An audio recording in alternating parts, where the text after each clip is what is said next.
Welcome to Whiskey and Whiskers. This is your host, Chop. Gator. Chris. Blake.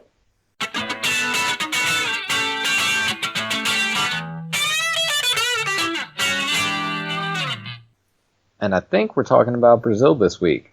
Yeah, what did we decide to call this new midweek that we're doing? It's Critically Ashamed. Critically Ashamed, yeah. So this is Critically Ashamed, and today we're talking about the movie Brazil. How fitting. Yeah. And what's the premise of the show? Yeah. Can someone give us a synopsis? Let's break this down so we can... Hold on. First, what we're doing is, so the idea behind this segment is that we pick a movie that nobody would ever watch normally. Yeah, that we wouldn't normally otherwise just check out spontaneously. Like, it's got to get us out of our comfort zone a little bit. So last time we did Troll Hunter, as some of you might remember. Which is a really good movie. This time we did a movie called Brazil. I want to say there's a lot of motherfuckers in this movie. Like, a lot. Yeah, a lot. The main one being Robert De Niro. And, dude, he plays an awesome character. It's very... So it's... is it Terry Gilliam? The guy that did Time Bandits and shit, I can't remember. Is he the guy who made the movie? He's the director. Yeah. So anyway, it's a dystopian, somewhat Orwellian, like 1984. It's like if 1984 was on drugs. That's what I got from it. Yeah. So there's dark forces, like dark police that are dropping through the ceiling and like black bagging people, and there's like torture chambers, but then there's also like World War II like Soviet-esque propaganda everywhere, and then there's also like motherfuckers flying around and like rocks coming to life, and there's some weird obsession with ducks. Did y'all notice that? It's like a fantasy guy. Like, so the main character, he falls into this fantasy world where he becomes, what do you call the people with wings? Angels? I don't know. Yeah, like a angel soldier thing or whatever. Well, what's weird about it is it's somewhat the world, the reality that they set up for us is somewhat whimsical. It's kind of out there just on its own. It's already on drugs. Yeah. But then within the context of that whimsical world, he goes into like these daydreams where it's dream world, yeah, and it's even more crazy and hardcore. Yeah, and then it like correlates the two. So like he'll be in a realistic setting and like he's having to fight off a security guard that's trying to like black bag his girlfriend, and he goes into dream mode where he's like this angel soldier looking dude fighting like this 100-foot samurai. Yeah, dude. It's bizarre, and it's a comedy too. It's funny, kind of. Yeah, it's got. I don't know if it's gonna make you laugh, but it'll catch your wit, you know. And it's got a little bit of that old school like 1980s campiness to it, where like the chick that every time he sees her, she's got more plastic surgery, and she's like a mummy because she keeps having surgery. And then she never looks good. Like she never looks better. At the end, his mom is super hot. Yeah, which is crazy. Like all the surgery pays off for her, but then there's the one that something goes wrong every time. So she just keeps looking worse. Like she keeps. And she's like, my complication had a complication. Oh my god! And by the end, she dies. Eventually, she dies, and when he opens the casket, she's like bone soup. No, yeah, just like bits and pieces. Like that's how bad it gets eventually.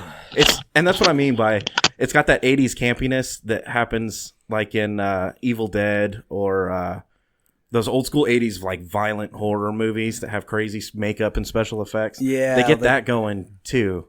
Well, and I think it gives a good vibe for like what people thought futuristic would feel like in 1985, like how they thought computers were going to progress.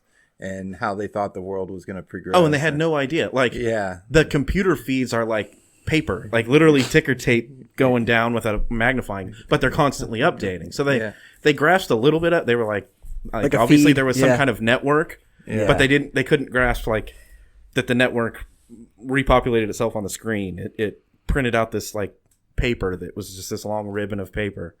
And then they were reading it in these magnifying glasses instead of on, their phones or a TV or something. So I had quite the experience trying to watch this movie when we decided we were going to do this one. And I tried to do it like I know that pretty much my wife is not going to want to watch this movie. Kind of that's the context of what we're doing, you know? Yeah. So I tried to pick a night where it's like she's going to bed early. I'm going to turn it on and then I get to watch it and whatever. And she doesn't have to fuck with it. This movie was made in 1985 and the sound effects sound like it was made in 1971. You explained it really well because you watched it before I did and we talked about it. So I turn this movie on and start watching it, and I get a pretty good ways in, maybe 45 minutes in, and she kind of, I guess there was a big loud piece to it, and it woke her up, and then she was just mad, just like hate, anger, screaming, cussing, mad. And then like it continued on. So the thing about this 1971 fucking sound effects thing is that when they're talking, you can barely hear them. And so you got to turn your volume way up on the TV so you can hear when they're normally talking. Mm-hmm. Yeah. And then like the fucking sound effects is like they gave a bunch of toddlers pots and pans and metal spoons and are just like, go. Yeah, go bang this shit. Just pots and pans banging together. So I highly recommend if you have a significant other that you watch this movie like by yourself when they're not actually around. Because even if you try to do it politely to where they're trying to sleep, like it might cause a divorce. I noticed, and I don't know if it's like a common thing like with the 80s campiness, but like the exaggerated features and stuff like that, like the plastic surgery. Mm-hmm. Remember the baseball caps that were like, fucking 8 inches long? That was Bob Hoskins. That was Mario. He was also Mr. Smee in Hook. He looked so familiar. I was like, who is that guy? Yeah, there's just so many weird things like that, you know, like. Yeah. It was a cool movie. It fit the bill for what we're trying to do with this segment perfectly. So if you're into that kind of weird movies type shit, check it out for sure. It's good. What do you think? What do you think he was going? Like, what was he trying to say? And then also, there's a lot there. There was a little bit of the notes about terrorism. Remember? Because he's really paranoid about terrorists and like they're in a everybody is. Well, they're all anti-terrorist people, aren't they? And they're in a restaurant and like. The restaurant blows up while they're eating. They don't even look at it because they're like desensitized to it. And the restaurant comes over and they like put up one of those like foldable barrier, like an air wall. Yeah, so that they can't see it. And then there's like explosions and they're just eating their dinner. Mm-hmm. And later on, she asks him. She's like, "Do you feel guilty or something about where you work?" And he's like, "What do you mean?" And she's like, "Well, in what does he work? What branch? It's called like."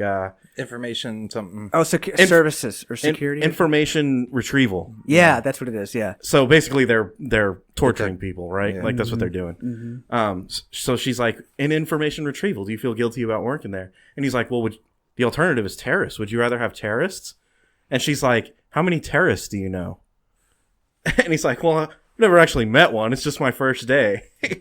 But like that for some reason of the whole movie, that question, have you ever met a terrorist? Like, it's kind of the whole underlying theme that, you know, you can go back to World War II, the Nazis, or it just all the way throughout history, is the underlying theme of like people accepting martial law in lieu of safety, right? Like we just give up our freedoms for safety left and right, you know, like, oh, people crash cars, let's make laws about cars. Oh, you know, gun laws, et cetera, et cetera, et cetera. Yeah. And so I feel like that's kind of one of the driving things, kind of like Chris said early on, almost an Animal Farm type deal. Yeah. You know, where there's big underlying tones there, or V for Vendetta. Like, it's definitely dystopian. Like, yeah. It's really hard to explain what this movie's about, but dystopian is a good word to start with. Dystopian comedy. Also, I really liked Robert De Niro's like his punk rock character, because he was a quote unquote terrorist, right? Air quotes terrorist. Yeah. But he wasn't doing bad things. Like you get introduced to Robert De Niro because the guy's having a air conditioning. Air conditioner goes He's having an air conditioning issue. That bladder. And so he calls services. Yeah. To come in and fix it, and they're like, you know, fuck you, because it's all bureaucratic bullshit because the government runs it, you know. Yeah. And Robert De Niro comes and knocks on the door, and he's like, yeah, I can fix this. And he comes in and starts fixing the dude's air conditioner, and he's like, oh, are you from whatever services? And he's like, no, I just happened to overhear your conversation. So he was spying on people, he hears that this guy needs help, and he goes and fixes his air conditioner. Like that's how he fights the man. Yeah, that's his business almost. Yeah, and then he's just like, the guy's kind of picking at him, like, hey, what's your story? What are you doing? And he just gets on a zip line and like disappears around a building or something, like Spider-Man. Yep. In a scuba outfit. And then later you get to meet him again because those motherfuckers show back up, the guys to fix his air conditioner, and they're not there to fix it. They're just there to get paid and fuck shit up. So they're there just messing up everything, and and Robert De Niro sees them, and he's looking through the window, and he's like, watch this. And they're wearing like these spacesuits, like enclosed spacesuits. He switches the and he switches the hoses around outside, so it starts pumping shit into their space. And they can see it because their spacesuits are like clear. So they're watching like this poop fill around their feet and start coming up their leg, and they're like, oh no, and they're clawing at their face, but they can't do anything about it. And then he keeps looking through the window, and it shows him, and it's like coming up over his mouth and getting up into his eyes. And then it goes back outside, and he's like, they explode. They have a conversation, and then you see the poop splatter on the window. So funny. Dude. That's how he fights the man, is he just fucks with dude, like everybody else. Sabotage. Terrorism. Saves him at the very end, right? Mm-hmm. Well, I don't know. There's a weird twist at the end. Yeah.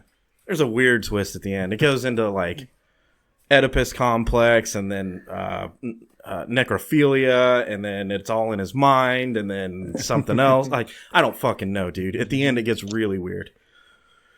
Is it a good movie? Maybe it was in 1985. Is it a good movie? No. I guess it's probably good. It wasn't for me. I'll say that I watched maybe 2/3 of it and just was like, I'm tapping out. Like, I can't do it. I stuck it out. The end, it did feel like the end kept going. Like, I thought it was over, and then they're like, nope, it's not over. And you're just like, okay, I'm going to keep watching. Fine. And then it ends again, and you're like, all right, cool. And then it's like, nope, it's not over. Yep. I don't want to say it's a good movie, but you should watch it. I think it's good for a certain audience. Maybe an audience that's into that whole, dystopian, Orwellian type of conspiracy thing. I feel like somebody should have told me if I'm going to watch this movie that I should do drugs. Like, eat a handful of mushrooms and watch that movie. It might be a good time.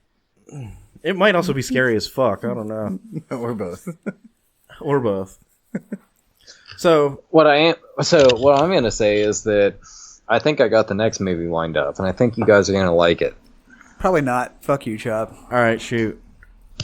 So it's called The Boys and Girls Guide to Getting Down. Okay.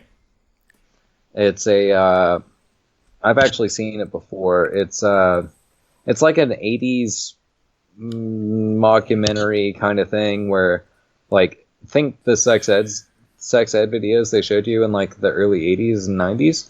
I remember those. Yeah. But instead of like sex ed, they're basically like telling you how to score coke and how to not get pulled over while you're driving drunk and how to get laid and all of that. Important shit. They should teach all that and finances like in high school. Yeah. Yeah. Seriously. No, and it's actually super fucking good. And it's funny. It's got a lot going for it. That's where, if you ever heard us talk about like the hot dogs on the back of the bouncer's neck, that's where that came from. Nice. You've mentioned it before. I'm definitely gonna check it out. Now we have to. So. We have to. Right? Yeah, you spilled the beans, man. So hey, Chop, I look forward to it. Chop, I'm warning you, when we do that next segment of Critically Ashamed, you'll be about due to finish off these death notes we got sitting here on the table too. Hell yeah. Oh yeah, for sure. All right, so this has been Critically Ashamed Brazil. Again, it's a movie. It's called Brazil, just like the country. I'm also really excited to mention the Whiskey and Whiskers website is up. It's whiskeyandwhiskerspodcast.com. If you'd like to support the show, there's a link to our Patreon account with pledges from $1 a month and up. At Whiskey and Whiskers, you can also find links to the show no matter how you choose to listen on iTunes, YouTube, Spotify, Google Play, Podbean, doesn't matter. They're all there. And there's also live feeds to our social media on Instagram, Twitter, and Facebook. So, yeah, again, you might go click over there and see what it's about. whiskeyandwhiskerspodcast.com. Click it, click it, click it.